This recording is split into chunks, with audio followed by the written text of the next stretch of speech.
Kita nggak bisa jadi raja di hidup orang lain. Kita hanya bisa jadi raja di dalam hidup kita. Tidak masalah kita jadi dayang-dayang di hidup orang lain. Tapi kita harus jadi raja di hidup kita sendiri. Menjadi raja itu tidak mudah. Langkahnya banyak. Jadi kebayang nggak sih Mas, ketika kita ingin menjadi raja di dalam hidup kita, terus kita juga ingin jadi raja di hidup orang lain, kan kayak gitu nggak bisa. Pilih mana? Kamu mau jadi dayang-dayang di dalam hidup kamu, atau kamu ingin jadi raja di hidup kamu. Ketika menjadi seorang raja, kamu sudah harus tahu anggapan orang lain bagaimana omongan orang lain, bagaimana permasalahan bisa datang, A, B, sampai Z. Sebagai seorang raja, layaknya kita harus duduk tegap, kepala diangkat, tarik nafas, lepaskan, tersenyum, udah gitu. Kalau saya. Ya, teman-teman, hari ini merasa beruntung sekali Masya Allah. kita bisa kedatangan Kak Roma lagi di Ngadiroso. Subhanallah. Tentu kita akan banyak berdiskusi, berdialog gitu barangkali ya, terkait dengan banyak hal ya, seputar manifestasi, seputar loa dan lain sebagainya dan seterusnya gitu. Tapi aku ingin memulainya dari sini Kak Roma. By the way, Iya. terima kasih ya Kak Roma ya, udah berkenan hadir lagi ya. Masya Allah, seharusnya saya mengucapkan terima kasih juga Mas Hendra. Iya, jadi aku tuh dari dulu penasaran ya, karena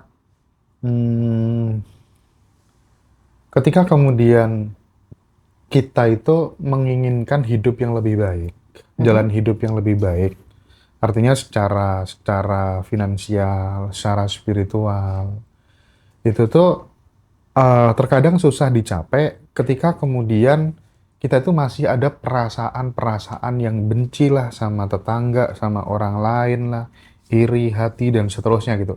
Itu tuh menurutku secara pribadi itu sangat mengganggu. Betul. Nah, ketika kemudian aku sudah mulai bisa menemukan sebuah prinsip di mana aku sudah nggak ngurusi bagaimana kemudian persepsi orang lain terhadap jalan hidup yang aku tempuh, itu hidupku menjadi lebih ringan, lebih produktif gitu ya. Iya. Sorry ya teman-teman yang benci sama aku nggak punya sedikit pun waktu untuk kembali membenci dirimu karena aku terlalu sibuk mencintai orang-orang yang mencintaiku. Kalimat itu pas banget gitu dengan apa yang aku alami gitu. Betul. Nah, aku ingin tahu bagaimana kemudian pandangan Kak Roma bahwa apakah kemudian kebencian-kebencian itu cukup memberikan implikasi yang negatif terhadap stagnasi kehidupan yang lebih baik dalam diri kita. Gimana itu Kak Roma? Saya sangat-sangat setuju dengan perkataan Mas Hendra. Dulu, ketika saya benar-benar fokus pada orang-orang yang membenci saya, hidup saya stuck di situ aja. Kita nggak bisa jadi raja di hidup orang lain. Kita hanya bisa jadi raja di dalam hidup kita. Tidak masalah kita jadi dayang-dayang di hidup orang lain. Tapi kita harus jadi raja di hidup kita sendiri. Menjadi raja itu tidak mudah. Langkahnya banyak. Jadi kebayang nggak sih Mas, ketika kita ingin menjadi raja di dalam hidup kita, terus kita juga ingin jadi raja di hidup orang lain, kan kayak gitu nggak bisa. Pilih mana? Kamu mau jadi dayang-dayang di dalam hidup kamu, atau kamu ingin jadi raja di hidup kamu. Ketika menjadi seorang raja, kamu sudah harus tahu anggapan orang lain bagaimana omongan orang lain, bagaimana permasalahan bisa datang, A, B, sampai Z. Sebagai seorang raja, layaknya kita harus duduk tegap, kepala diangkat, tarik nafas, lepaskan, tersenyum, udah gitu. Kalau saya. Ya Mas Hendra ya. Dan saran saya sih buat teman-teman yang masih peduli dengan rasa dendam kepada orang tua, rasa marah kepada permasalahan di masa lalu, tetangga yang suka iri, bla bla bla, lupakan, biarkan. Seperti kata Mas Hendra tadi, nggak ada waktu. Nggak ada waktu Mas. Kita cuma punya waktu 24 jam. Untuk, mohon maaf, buang hajat berapa? Kalau digabung seharian, ya. Terus untuk tidur udah 8 jam sendiri. Belum untuk makan. Kebayang nggak sih Mas, itu belum untuk kerja lagi, untuk bisnis lagi, terus habis lagi untuk yang lain. Sedangkan kita harus punya waktu sunyi, bukan? Ah, gimana tuh? Kebuang sia-sia waktunya. Apalagi kalau ada sampai yang head comment, Allah bacot.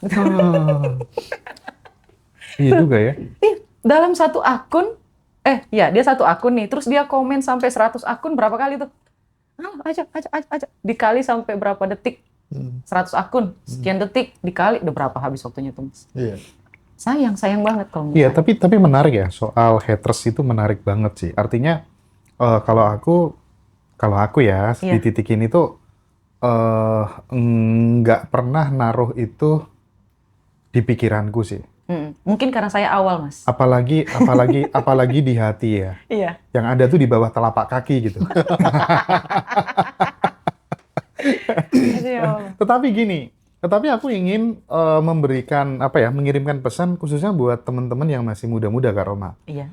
Jejak-jejak digital, komen-komen yang negatif, itu menurutku adalah bagian dari etikabilitas yang itu juga akan memengaruhi jalan hidupmu loh. Betul. Jadi kalau itu kamu terus-teruskan, ya yang rugi bukan Iya, orang bukan saya. lain, tapi dirimu sendiri, ya nggak sih? Iya betul, Mas. Saya malah untung. Ah. Karena saya ngerasa 2 hari kemarin saya sempat mikir gitu ya, Mas ya. Ini bener nggak sih jalannya sampai dihujat kayak gini? Ini bener nggak sih ilmunya gitu ya, Mas ya? Terus sahabat saya bilang, lah apa hubungannya pikiran mereka dengan apa yang pengen kamu lakukan? Kalau misalnya kamu belum sanggup, ya wajar. Kamu masih muda. Kayak gitu ya, Mas ya. Wajar, kamu belum sedewasa itu untuk dewasa. Kamu tuh cuman wanita yang masih muda, terus dipaksa untuk dewasa. Gitu. Terus, bener juga. Ayo, udahlah. Jalan satu-satunya mungkin kalau kamu belum bisa, misalnya kayak tadi Mas Hendra ya, ada di telapak kaki gitu. Iya. Mungkin saya masih di sini, terus lama-lama jalan ke bawah, nanti tinggal injek. Tinggal nunggu waktu aja. Iya, kayak gitu. Mungkin namanya masih belajar ya, Mas. Iya. Oke. Nah, mungkin ini ya, Mas Rozi ya. Ya. Mungkin kita mulai lebih meningkatkan obrolannya dari sini. Kadang Mas Rozi, kalau kita mau butuh naik level gitu, Iya, benar. ya, menaikkan level kemakmuran, misalnya kayak tadinya dulu misalnya pesen kamar tuh rate-nya ya 700.000, 800.000, 1 juta gitu udah mahal banget gitu ya. Nah, kayak gitu, Kak Roma, itu kan butuh yang namanya nyali ya kalau misalnya kita mau naik level gitu. Tidak hanya soal kamar hotel, apapun itu gitu. Sarannya Kak Roma gimana sih supaya kemudian kita itu nggak stagnan gitu dalam proses pencapaian kemakmuran tuh nggak stagnan gitu. Oh, I see. Iya, ini Ya. penting banget dan ini aplikatif sih sebenarnya. Gimana tuh Kak Roma? Saya setuju sih, Mas. Jadi, dulu kan memang saya sangat-sangat menghitung uang gitu ya, Mas ya. Makan sampai 10.000 per hari gitu. Itu kan ada levelnya. Terus setelah saya bekerja, saya naikin jadi 20.000. Terus saya ngerasa kok makin miskin. Iya. Saya udah punya gaji kok kayak gini aja. Terus saya naikin lagi jadi 30.000. Saya bingung kok makin nggak ada lagi. Di mana nih salahnya nih? Ternyata ketika saya ulik lagi ya, Mas ya. Pertama, ketika saya pengen sesuatu, saya tahan. Nah, orang-orang tuh pada komen, Kak Roma kok sekarang udah ganti kacamata. Nah, kemarin ini saya dapat inspirasi, Mas. Terus sahabat saya bilang, Roma, mohon maaf, itu kacamata udah rusak. Kan dari depan nggak rusak ya, Mas ya. Tapi dari belakang itu sebenarnya udah sedikit rusak gitu ya, Mas ya. Terus sahabat saya bilang, kamu ngajarin keberlimpahan, tapi kok pelit banget.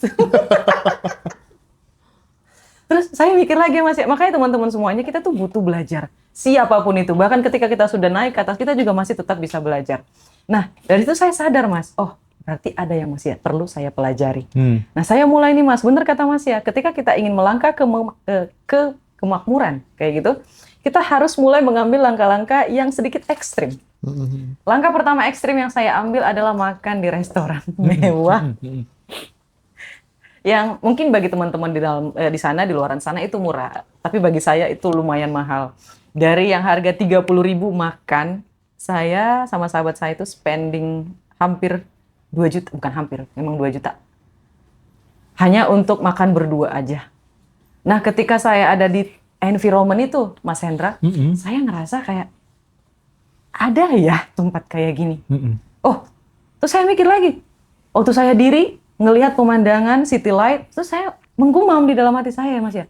Enak kali ya kalau saya bisa diri, memandang ke bawah, terus saya punya kantor, setidaknya jadi karyawan, ngelihat pemandangan kayak gini lah gitu. Itu ceritanya saya masih kerja, Mas. Seminggu kemudian, kantornya pindah. Pindah Mas, dari lantai cuman lantai 5 ya, terus langsung ke lantai 29. Benar-benar city light. Mas. Itu yang pertama. Terus waktu saya makan, saya lihat ada menu yang luar biasa gitu. Dalam hati mikir ya Mas ya, selama ini aku kemana aja?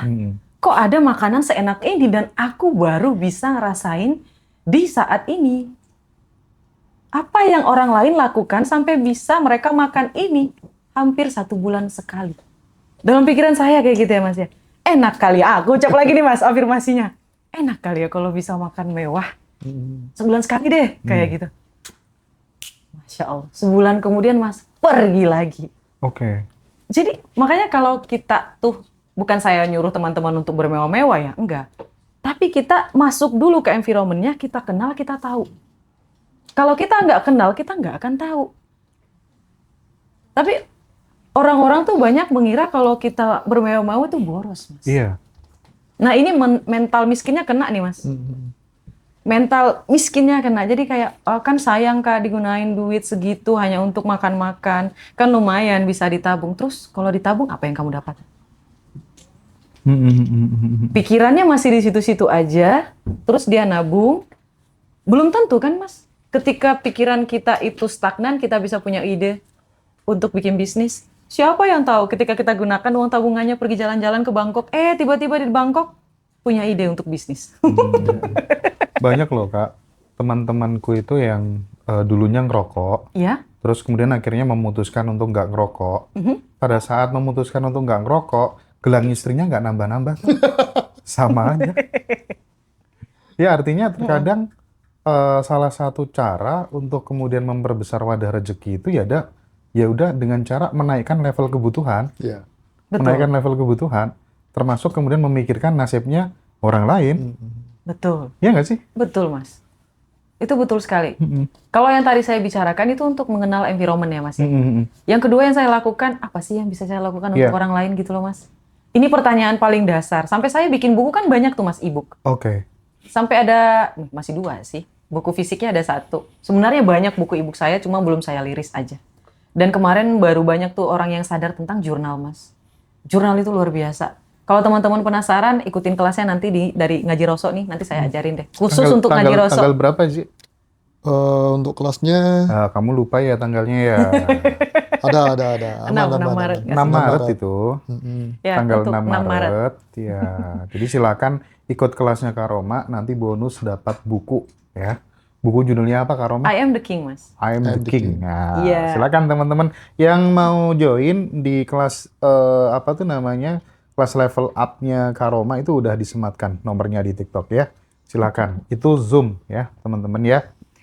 Oke, lanjut Kak Roma terkait dengan itu tadi. Oh ya, sampai di mana tadi? Perlu Mas? dibiasakan kalau kita mau naik level Iya. tuh perlu nyali lebih tepatnya Betul. kali ya. Tadi kan berani. Karena keberuntungan itu menyukai orang-orang yang berani. Oke. Keberuntungan hanya menyukai orang-orang yang berani.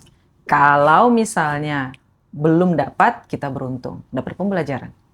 Kalau misalnya Allah kasih rezekinya, berarti kita beruntung banget. Untung dan untung banget. Iya sih.